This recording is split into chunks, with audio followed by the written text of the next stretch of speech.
The city of Jersey City, it comes out of Law 360. Let me just make sure I give the appropriate props here. Yeah. Because the headline is New Jersey, our judge says suit over New Jersey cops' pot use belongs in state court. Now, a bunch of these cops got fired for off-the-job use, and New Jersey, when it passed its recreational law called CREMA. Again, you look at these laws and go, who in the fuck thought this stuff up? But hey, CREMA is the law. And in that is a restriction against employers taking any adverse action against an employee for testing positive or metabolites of marijuana. And so these cops tested and they pissed dirty. And the issue for the city of Jersey City was that you can't possess a firearm if you're an illegal user of a Schedule I drug, which marijuana still is in the federal law, but under state law, it's not. So they fired I think they fired several of them, but the one that really took exception to it, Mackenzie Kiley, I think is the person's name. He took it to an administrative law judge in the Civil Service Commission, and the Civil Service judge said, nah, give him his job back and pay him back pay. And one of the arguments that the cops made is that possession of a gun through a governmental agency is different than possession as a private citizen. And so the judge bought that, and the city raised its objection that this law is preempted because it violates federal law. So all those are before the New Jersey courts, but the city of Jersey City ran into federal court to sue the state of New Jersey and these officers. And so what the federal judge did is he took a look at the fact that there's these ongoing suits in New Jersey, that the state had raised all of its appropriate objections and defenses, and that it was going through the system. So the federal judge said, nah, I'm not going to take this case. I'm not going to exercise jurisdiction because all of the issues are before a state court, and this is going to waste a lot of time. But he didn't dismiss it. He stayed the action, which means you can't do anything now until the state level proceedings are all completed. And then you have 60 days you can come back here. And if you want to adjudicate this issue of whether federal gun laws preempt this state statute, then do it. Now, one of the issues that comes up when looking at the constitutionality of a statute is you ask the question, is it unconstitutional as it's written, or is it unconstitutional as it's applied? And in this case, the way the statute is written is very neutral. It describes that an employer can't do certain things if you're a lawful user of this stuff. And so as it's written, I don't think it's challengeable. But as it's applied to cops, I think that's where the state's going to have some issues here. As long as that federal law is in place that prevents you from possessing a gun if you're an illegal user of a Schedule I drug, i.e. marijuana. Now, this is not the end of it. There's other cases out there where cops have challenged this. One of them was a DA, as I recall, from some Midwestern state. And we will follow this as it goes through the system. But what I suspect is going to happen is that it's going to take an appellate court in the state of New Jersey to try to deal with this. And preempting state laws because they violate these federal laws is tricky, because if it's just, you had marijuana, then that's not preempted by the state law. By the federal law. It brings up a lot of Commerce Clause issue. But the gun laws are in the Second Amendment. And as we've talked about recently, the Second Amendment has now just been blown wide open. So I really don't know how this is going to turn out if it gets into the federal system, or if a state appellate court holds up this federal gun law to these recent gun decisions. See whether cops have the ability to use cannabis off the job and still have their gun rights.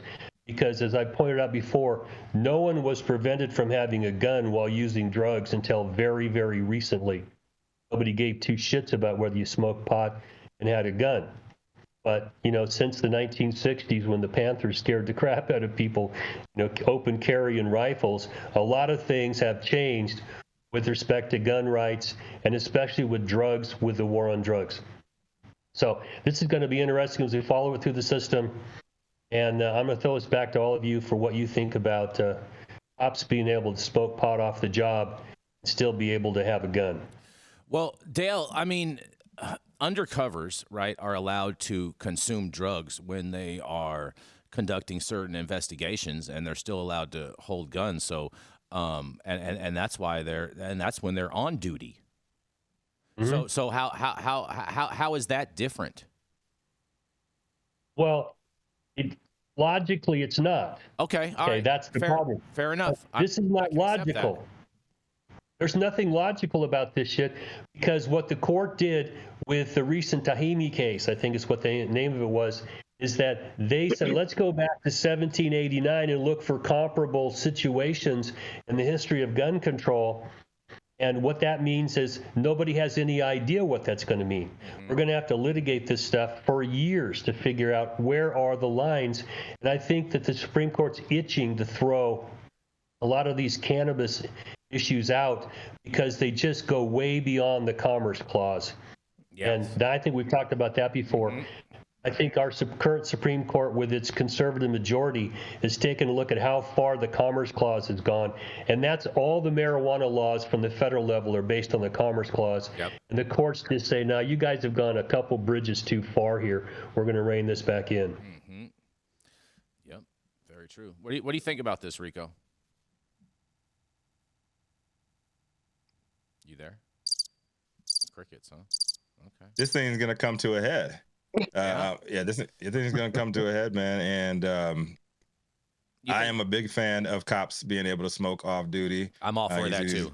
Yeah, like 100%. And I believe like this is the same. This is the same case that was brought up because that particular jurisdiction, the cops are supposed to like buy their own guns. Mm-hmm. Right. In that particular jurisdiction, the cops are required to buy their own firearms. Right. Which I think is an awesome idea. Like straight up, like if you're joining the police force, you're buying your own firearms. So that liability, how you use that motherfucker is on you. And how you're trained to use that motherfucker is on you too. Well, not only that, if you get discharged, you still get to keep your weapon. Yep. Straight up. That's pretty awesome. I think I'm a huge fan of that, but I think that the keeping this in state court is a huge disservice because it's going to happen time and time again in other states because the state is passing this down to the individual municipalities to handle their shit. So everybody's passing the buck and making the lower courts handle this, and it's just not going to stop. Period. This thing is going to just keep on going until somebody gets hurt, and somebody's gonna have a huge lawsuit, and who's gonna step up? Fair enough. You have any thoughts? Well, on this, when the cops are leading it, it's hard for a lot of the forces inside the government to talk bad about them because they're the cops, or when the DA's the one that's doing, or attorney general stepping up and going, this is wrong. I want to smoke weed off the job, and I don't do it when I'm on the job. I'm not under the influence. What's the problem here? Yeah. And that's the situation we're facing, because it's not me as a stoner felon, coming in there and saying that this is cops, this is district attorneys, these are attorney generals. They're saying we want our officers to be able to do this and not be punished. And I can tell you, I've been inside law enforcement enough to know that their drug of choice is alcohol. Mm-hmm. They drink like goddamn fishes, and it's bad. It's dangerous for them. They are not encouraged to take psychotropic drugs or even go to therapy. You're a bunch of pussies if you do that. So smoking weed, I think, is something that will help calm down the anxieties of the law enforcement officials out there. And I'm all for it. I've just known so many cops that were wound up so goddamn tight. They're on the SWAT unit or whatever. They need to smoke a blunt when they get off the work. And not power back a six-pack, smoke a joint. Fair enough. You have any thoughts on this, Jenny, before we move on? I mean, I completely agree with Dale. I've seen a lot of cops that were like just strong alcoholics, and I think if we could give them something that's less detrimental as a means of de-stressing, because cops don't just do asshole things, right? Like maybe they responded to a car accident and there was a child dead on the road. Like, those are horrible things that people aren't, in human nature just set to deal with. Like, we shouldn't have to see things like that. That's awful, but they do it every day. And so, like, yes, let them smoke a fucking joint. Yeah, period. I totally agree. They do have a tough job, and shout out to all the good ones out there. And we're going to go to a commercial and be right back.